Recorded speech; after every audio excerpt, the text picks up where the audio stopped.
Y después de la pérdida, ¿qué? Temazo importante, ¿no? Bueno, va a depender de la Duro. metodología que utilicemos después de la pérdida. Si son pérdidas para ganarnos o son pérdidas para perdernos. Ese será el trabajo. Totalmente, pero es un camino. Lo más importante es que es un camino a seguir.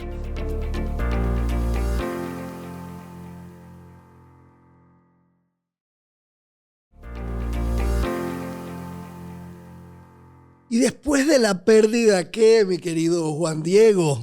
¿Qué hay después de una pérdida? Dependiendo cómo se asume y cómo se trabaje. Después de una pérdida puede venir una gran ganancia, porque la pérdida te pone en contexto de la valoración de la vida, lo cual hace ganarte. Ahora, también después de una pérdida hay gente que se puede perder en profundidades bien complejas, ¿no? Pero la pérdida también es parte de la vida, o sea, no hay ganancia sin pérdida, Sí, pérdida yo sin diría que ganancia. la pérdida tiene que ver con el reacomodo, el necesario reacomodo de muchas cosas en la vida, internas y externas, ¿no? Yo creo que son como grandes terremotos de la vida que nos ponen en un contexto de aceptación y de transformación. Porque yo creo que es importante, que es un tema que no hemos tocado y que espero tocar en algún podcast, pero la transformación es importante porque las pérdidas cambian la forma de relacionarte, cambian la forma de avisar la vida, de avisar los caminos. Es decir, que tiene una cantidad de variantes realmente importantes, ¿no? Cambia la forma, pero fíjate que la palabra del cambio hay que tenerle cuidado a veces porque hay cosas que cambian para mal. O sea, no toda persona que transita una pérdida pudiera tener el proceso de la transformación, que para mí es el camino de un cambio hacia la evolución. Pero también yo puedo cambiar hacia un proceso que me lleve, no sé, a cosas más complejas. O sea, no todo el mundo cambia para bien a veces. No, pero es que yo no creo que la transformación sea para bien. La transformación es transformación. Sí, bueno, sí. ¿Sabes? Si el cambiar de forma. Cambió de forma. Es decir, pero estoy de acuerdo, pero creo que esa transformación vivida debería llevarme un capítulo de evolución. O sea, nosotros como especie deberíamos evolucionar, ¿no? Claro, ese es el deber ser y debería ser lo natural. Debería ser el gusano que se transforma en mariposa, ¿no? La crisálida, ajá. La crisálida, pero no necesariamente tendría que ser así, porque a lo mejor, porque esa es otra cosa importante. Bueno, el tema no es la transformación, pero nos va a llevar a la transformación la pérdida. Porque la transformación además a veces hace su propio camino y parte del camino puede ser ir por el lado que no es. Porque es el lado que no es quien te va a ayudar a entrar en el lado que es. Ah, sí, completamente. ¿Sabes? Si hay que perderse, como decía San Francisco de Asís, hay que perderse del todo para encontrarse de nuevo. Sí, o como diría Jung, nadie puede decir que ha transformado nada si no ha transitado por los infiernos oscuros de la vida. O sea, hay que meterse, ¿no? Y la pérdida es un lazarillo que te lleva a ese espacio oscuro de la vida. Claro. Ahora, la pregunta que dejaríamos es, ¿nos enseñan a perder? Nos hablan de la pérdida como alternativa en un mundo que vende éxito, que vende triunfo, que vende número uno, que vende los mejores. Que vende garantías. No quedamos muy huérfanos de esa posibilidad humana de saber que vamos a perder. Totalmente. Nos vamos llenando de falsas ilusiones y de evasiones muy importantes ante la pérdida. Entonces yo me voy antes que tú te vayas. Antes que me dejes, yo me voy. Por ejemplo, por no perder. Mira qué interesante. Claro. Porque siento que no pierdo. Claro, porque además, como estamos más, nos han preparado más para huir que para quedarnos en todo, en las relaciones, en los trabajos, en todo. Entonces tenemos una capacidad de huida. ¿Y de qué se diferencia la huida de la salida? Que la huida no permite que se cumpla el ciclo. La huida no permite el tiempo perfecto y natural de las cosas. Y es ahí donde nos enredamos. Claro, pero es un mundo que huye. Es un mundo que huye permanentemente. Sí, y me quedo en silencio porque, claro, cuando ves la adversidad que te puede llevar a ese proceso de pérdida, por ahí no me meto. Claro, porque además la vida tiene que ver con una constante pérdida. Claro. Cuando ya tú naces, tú perdiste el útero. Tú vienes de una pérdida crucial. Esa pérdida de perder un sitio donde te ha cogido 9 meses de una temperatura perfecta, de una alimentación perfecta, en un estado perfecto, y lo pierde. Y de esa pérdida empiezan entonces las sucesivas pérdidas, desde la inocencia, desde todas las pérdidas. Cuando llega el hermanito, de alguna manera llega una pérdida, sitio, claro. Y sucesivamente van a ser pérdida tras pérdida. Y eso es un entrenamiento ante eso, ante lo seguro. Un entrenamiento que lo seguro no existe, es un entrenamiento que las garantías no existen, es un entrenamiento ante las cosas que van cambiando y transformándose permanentemente en tu vida. Sin duda, pero la pérdida también conlleva muchas veces a los momentos de quiebre y de fractura en la vida. O sea, la vida requiere muchas veces de quebrarse, y a veces de quebrarse de manera abrupta, antipática, fuerte, y te diría que hasta violenta muchas veces. Porque fíjate, el parto, como tú dices, que es la pérdida, no sé, del útero, ahora tomando un poco la reflexión que tú dices, pero es un acto violento. Claro, romper fuentes. Claro. Perdón, además lo que se ha comprobado del trabajo intrauterino es muy interesante, porque de alguna manera el niño no cabe. Eso es lo que nos pasa a nosotros. Pero tanto que no cabe que mira, qué bueno que dice, los obstetras dicen, prefiero un parto, un niño prematuro que un niño posmaduro. Es más complejo porque ya no cabe. Correcto, pero esa sensación del no cabe es la sensación que te pasa en cualquier relación. De repente, entre tú y yo, que somos amigos hace tantos años, de repente hay un momento donde los dos nos encontramos y sentimos que no cabemos aquí. No cabemos en el mismo sitio, no cabemos en el mismo ámbito, no cabemos en la misma energía. Y eso hace que tengamos que salir. Y la salida va a ser abrupta y violenta por la cantidad de tiempo que hemos estado juntos, claro. Y por todo lo que puede haber afectivamente entre nosotros. ¿Me entiendes? Entonces, todo esto, yo creo que la reproducción de lo intrauterino es permanente en la vida, y nos va retratando en mucho eso que perdemos, esa cosa que pierde, que duele, porque además no solo eso, sino que el niño llega a la vida, no quepo aquí, y entra en la angustia de salir y sale abruptamente, violentamente, como tú dices, y ahí en ese momento te entregan la muerte en la mano. Ah, claro que sí. Esto es lo que te vas a llevar final, para el resto de tu vida. Es el destino final. Bueno, y después de la pérdida, ¿qué?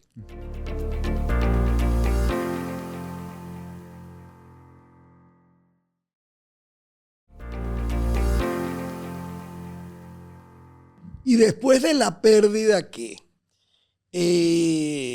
Los dos perdimos a nuestros padres. Somos huérfanos de padres. Sí, es un temazo. Tenemos madres grandes. Afortunadamente bien, hoy, porque no te diga mi mamá porque te va a decir, ¿cómo es eso de grandes? Grandes, señoras grandes, de más de 1,50 m. Ya, exacto.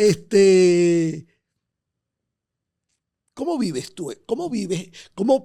¿Cómo has de alguna manera empatado la pérdida de tu padre con el ver a tu madre? ¿Cómo se vive eso? Porque ese es de alguna manera un golpe muy duro, ¿no?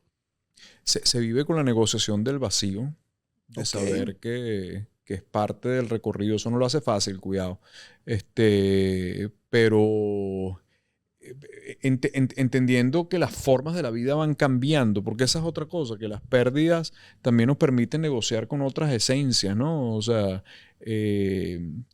sobre todo la pérdida cuando la muerte, porque es algo definitivo en este plano. En este plano, uno aprende a reconciliarse con la ausencia, ¿no? Que quizás en esa ausencia hay grandes presencias también, ¿no? Claro. O sea, yo no tengo a mi padre en esa forma y es una pérdida cierta, pero lo tengo ganado en otra forma. Y lo tengo ganado dentro de mí de otra forma, reconciliado dentro de mí. Algunas cosas que pertenecen a su historia sistémica, hereditaria, de lo que aprendí, me gustan, no me gusta y lo integro, ¿no? Pero creo que es una cuestión... Eso lleva trabajo.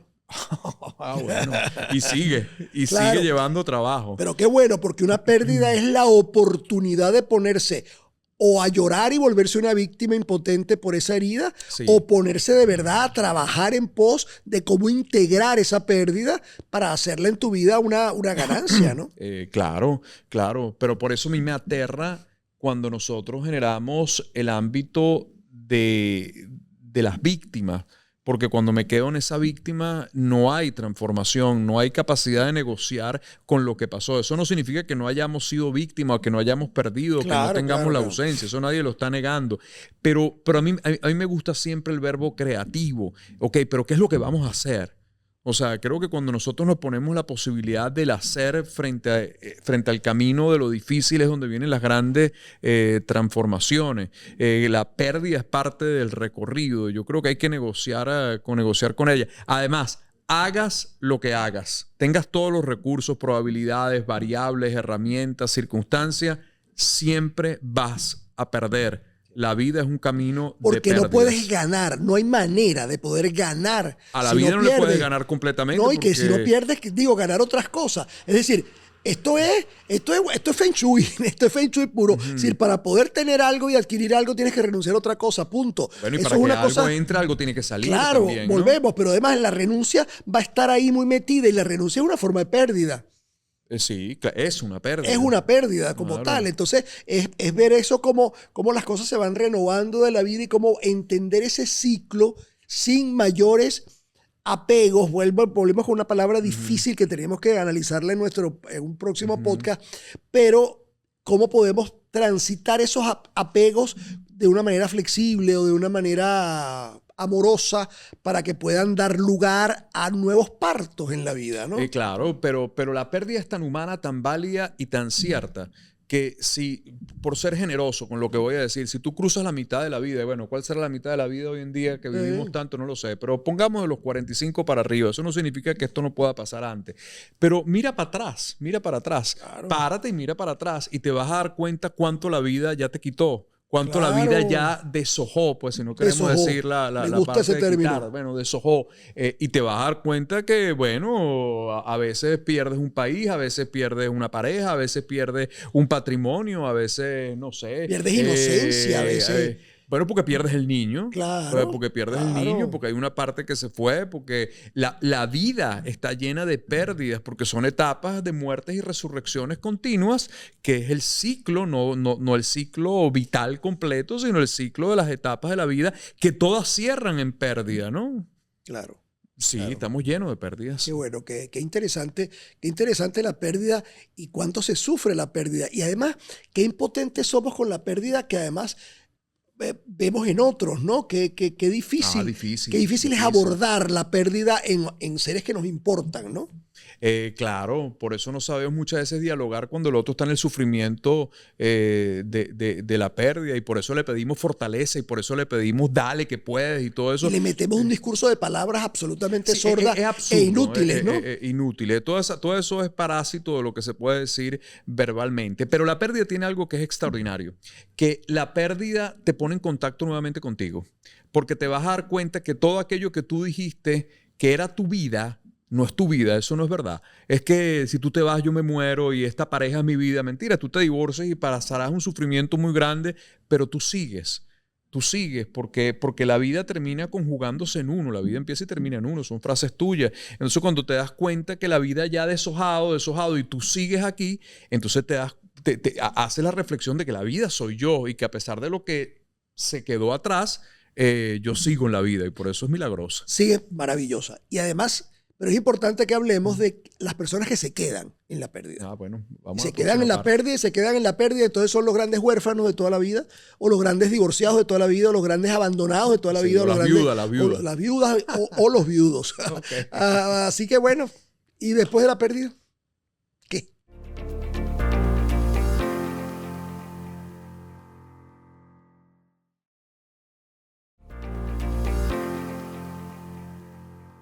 ¿Y después de la pérdida qué?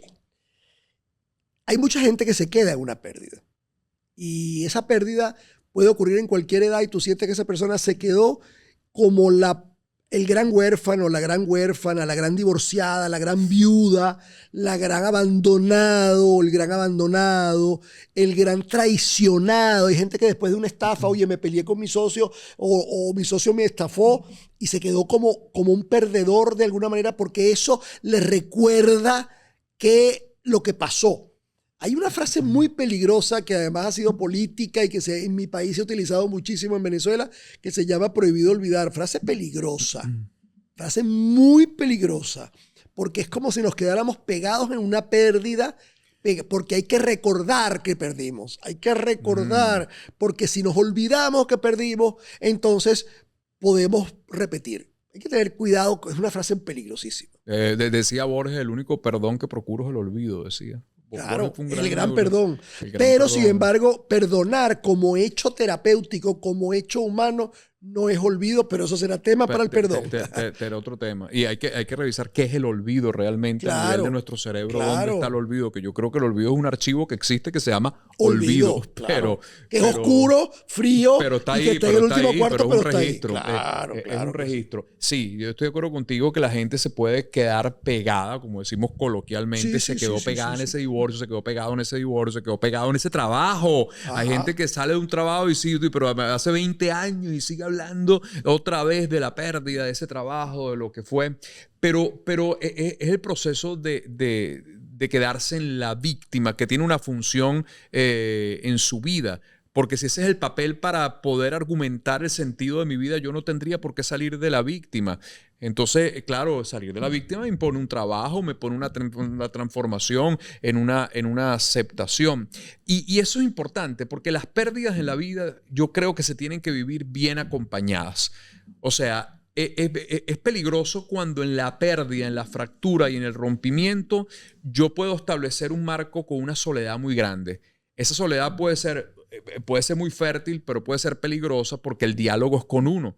Y si el diálogo es con la víctima interna, te va a dejar en el hueco. Y por eso a veces necesitamos siempre de un hombro, no un hombro que impulse y que motive, de un hombro que diga, que escuche, aquí estoy. Que escuche, que esté ahí, presente. Que escuche. También esto pasa al mundo de las ganancias secundarias, que puede ser otro tema nuestro. Ajá. ¿Por qué? Porque de alguna manera yo, a partir de ese momento histórico en el cual yo me quedo viudo, abandonado, huérfano, empiezo a sentir gente que antes no me tomaba en cuenta, que no me ponía en sus planes, no me saludaba, y hay gente que de alguna manera ahora está pegado a mí gracias a mi tristeza.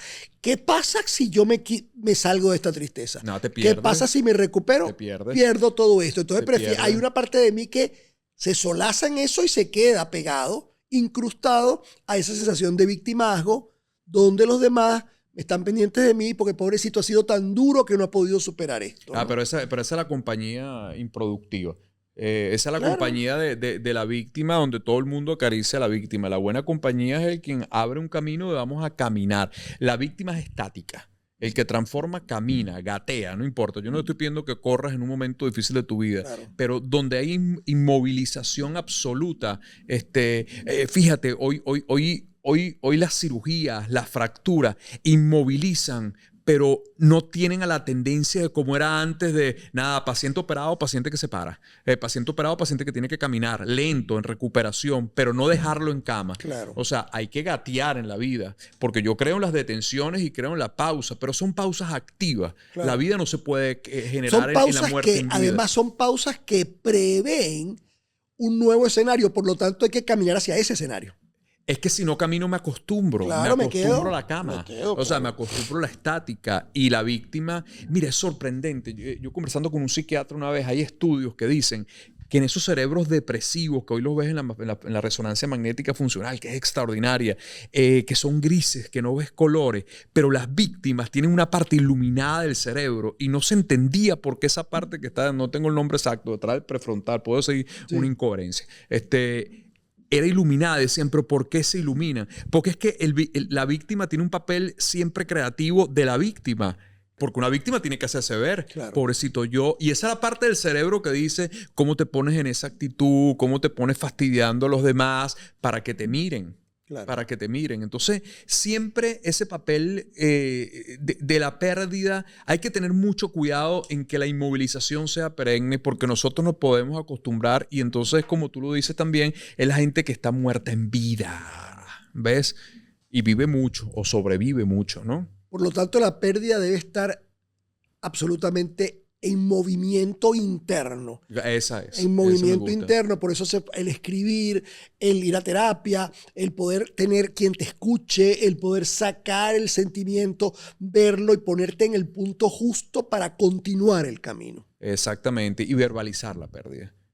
Claro, Verbalizarla mucho, con alguien. Mucho. Fíjate, mucho, nosotros a veces criticamos y cuando cerramos, bueno, critico yo, porque quizás el acto de la confesión, es porque te vas a confesar, pero es que la confesión... de todos los sacramentos del más sano. Absolutamente, es la expresión. Muy sano. ¿Ah? Es la expresión y además es el único que permite que otro ser, de alguna manera, carnalmente como tú, pero de alguna manera puesto al servicio de otra cosa mayor, te diga, usted está perdonado, rece tantas Padre Nuestro, y de alguna manera eso te sales exonerado. Tú sabes lo importante que es que me exoneraron. Y que te lo creas. Eso es fundamental. Eso ayuda mucho para el camino. Bueno. Así que después de la pérdida, ¿qué?